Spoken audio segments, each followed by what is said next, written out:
itu kepada semua media saya ingatkan, janganlah membuat berita-berita yang provokatif, berita-berita yang ada aroma adu domba, berita-berita yang membuat gaduh. Pada malam ini saya umumkan untuk seluruh, yaitu anak bangsa, insya Allah besok hari Sabtu tanggal 12 Desember 2020 di pagi hari, saya bersama pengacara akan datang ke Polda Metro Jaya, insya Allah.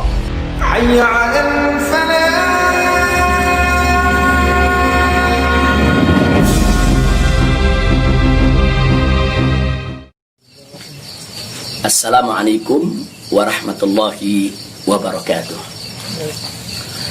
Kepada segenap rakyat dan bangsa Indonesia yang saya cintai, semoga kita tetap selalu menjaga protokol kesehatan, tetap selalu berupaya secara bersama-sama mengatasi pandemi yang sedang melanda kita punya negeri. Insya Allah, Allah angkat segera pandemi yang terjadi saat ini. Amin ya rabbal alamin.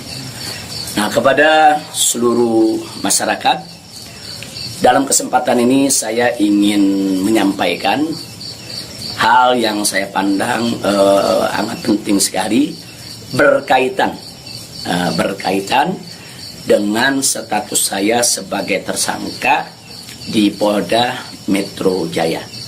Nah, yang ingin saya sampaikan di sini adalah pertama, bahwa saya tidak pernah lari apalagi sembunyi.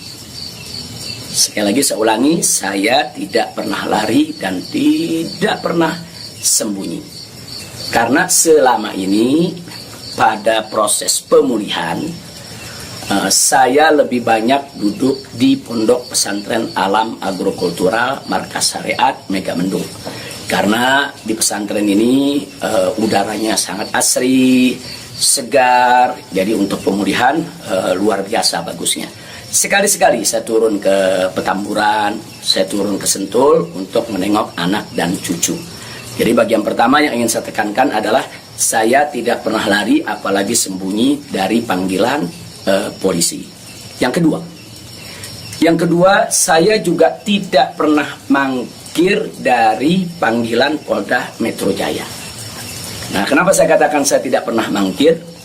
Pada panggilan yang pertama, yaitu hari Selasa tanggal 1 Desember 2020, ketika itu saya tidak bisa memenuhi panggilan, saya kirim pengacara.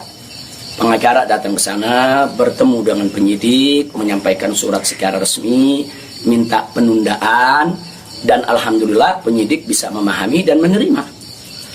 Akhirnya sepakat bahwa saya diundurkan untuk panggilan yang kedua. Nah, untuk itu saya apresiasi, saya hargai sikap penyidik yang sangat kooperatif, sangat baik. Terima kasih. Nah, kemudian pada panggilan yang kedua, yaitu pada hari Senin tanggal 7 Desember 2020. Nah, ketika itu saya melihat posisi pemulihan kita memang masih perlu penambahan sedikit waktu. Dan lagi-lagi saya tidak mangkir, tapi saya kirim pengacara saya bertemu kembali dengan para penyidik. Kita sampaikan surat, kita sampaikan permohonan, dan alhamdulillah permohonan tersebut diterima secara baik oleh para penyidik. Lagi-lagi di sini saya ingin sampaikan apresiasi dan terima kasih kepada para penyidik di Polda Metro Jaya. Nah, pada hari itu juga, yaitu di pagi hari Senin tanggal 7 Desember, ada kesepakatan, yaitu antara para pengacara dengan para penyidik, juga dengan keridoan saya, di mana kita sepakat bahwa saya akan datang ke Polda Metro Jaya pada hari Senin tanggal 14 Desember 2020. Itu sudah merupakan satu komitmen. Artinya komitmen, kita akan datang, insya Allah sehat walafiat, tidak ada halangan lagi. Nah, ini yang perlu kita sampaikan, dan komitmen ini kita jaga betul. Karena saya akan selalu memegang komitmen dengan pihak manapun kalau kita sudah membuat satu kesepakatan, satu perjanjian. Nah, karena itu di sini yang perlu saya sampaikan juga pada hari yang sama, yaitu pada tanggal 7 di hari Senin tersebut, secara mengejutkan, sebagaimana kita tahu semua, di mana di siang hari Bapak Kapolda Metro Jaya mengumumkan tentang tragedi penembakan 6 Laskar FPI yang selama ini setia mengawal saya. Tentu ini satu peristiwa sebetulnya tidak ada sangkut paut dengan soal panggilan saya.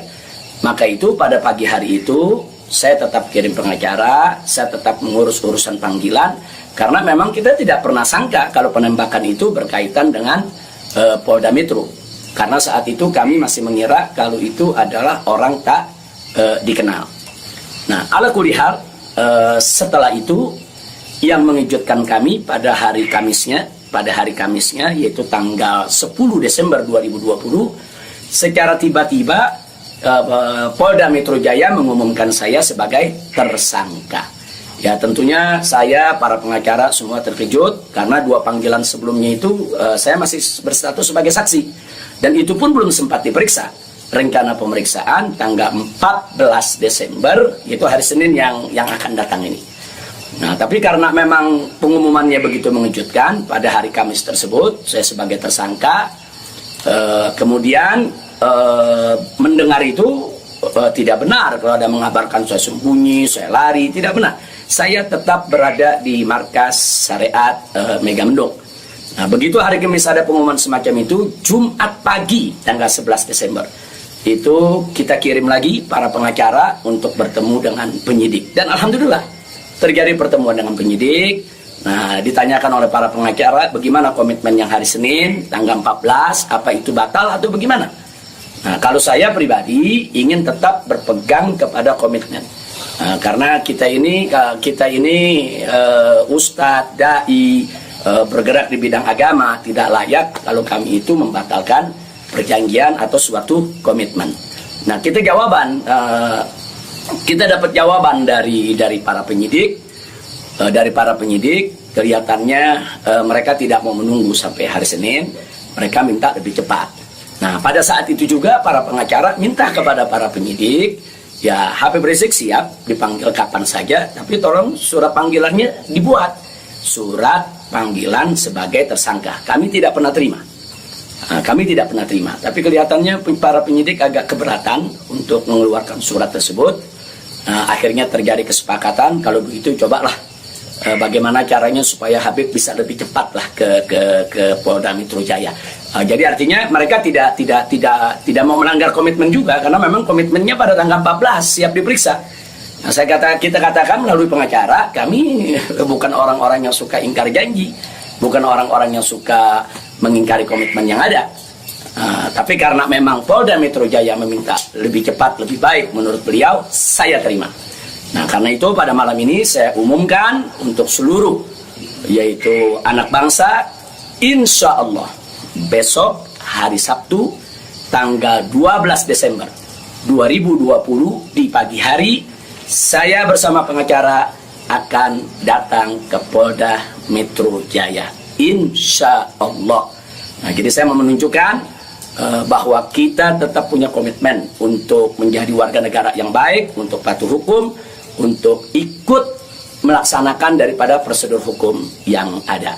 Nah, karena itu kepada semua media saya ingatkan, janganlah membuat berita-berita yang provokatif, berita-berita yang ada aroma adu domba, berita-berita yang membuat gaduh. Jadi tidak benar kalau saya lari, saya sembunyi, atau saya mangkir. Nah, itu yang ingin saya sampaikan.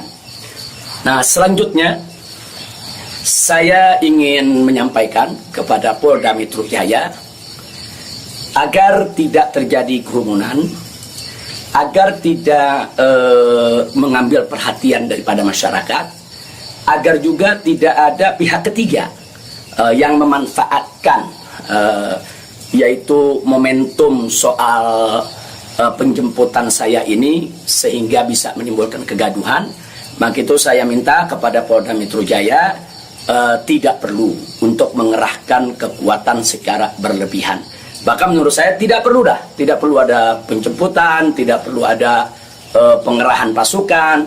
Itu hanya akan mengeluarkan biaya yang banyak, kemudian ditambah lagi juga menguras tenaga, dan yang paling berbahaya adalah mengundang perhatian masyarakat sehingga nanti terjadi kerumunan.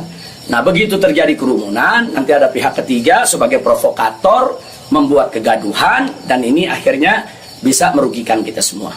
Nah, jadi tidak usah khawatir, tidak perlu ada pengerahan kekuatan, tidak perlu ada pengerahan pasukan. Insya Allah besok hari Sabtu pagi tanggal 12 Desember 2020 saya akan diantar oleh para pengacara saya. Nah, untuk memenuhi panggilan atau memenuhi yaitu panggilan atau rencana pemeriksaan yang akan dilakukan oleh Polda Metro Jaya sesuai dengan aturan yang berlaku. Nah, ya, yang berikutnya yang tidak saya lupakan kepada seluruh umat Islam. Kepada seluruh umat Islam, saya minta juga tidak membuat kerumunan. Nah, jadi jangan sampai mengganggu daripada proses hukum ini. Sabar, tenang, ikuti proses hukum ini dengan baik, sesuai dengan aturan yang ada. Banyak-banyak berdoa. Nah, mudah-mudahan semua berjalan dengan baik. Insya Allah Allah memberikan keamanan, keselamatan, kemenangan, dan lain sebagainya. Jadi tolong jangan buat kerumunan karena kita sudah punya komitmen.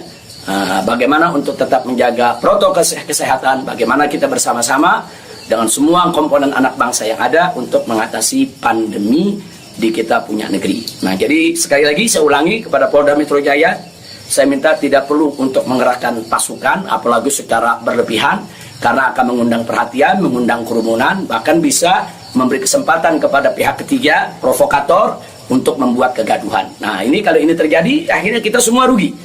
Nah, tidak usah khawatir, saya pegang komitmen, insya Allah besok hari Sabtu pagi saya akan hadir di Polda Metro Jaya bersama para pengacara saya. Dan kepada umat Islam sekali lagi, jangan bikin kerumunan. Apalagi sebab kalau bikin kerumunan lagi nanti ada provokator, ribut lagi, gaduh lagi. Saya tidak mau ada kegaduhan, saya tidak mau ada kerumunan. Saya ingin pemeriksaan itu berjalan secara baik sesuai dengan undang-undang yang berlaku. Dan kepada masyarakat cukup doakan dari rumah agar saya, begitu juga para pengacara semua, diberikan kekuatan oleh Allah Subhanahu wa Ta'ala. Itu saja. Terima kasih. Jazakumullahu khairal jaza. Wassalamualaikum warahmatullahi wabarakatuh.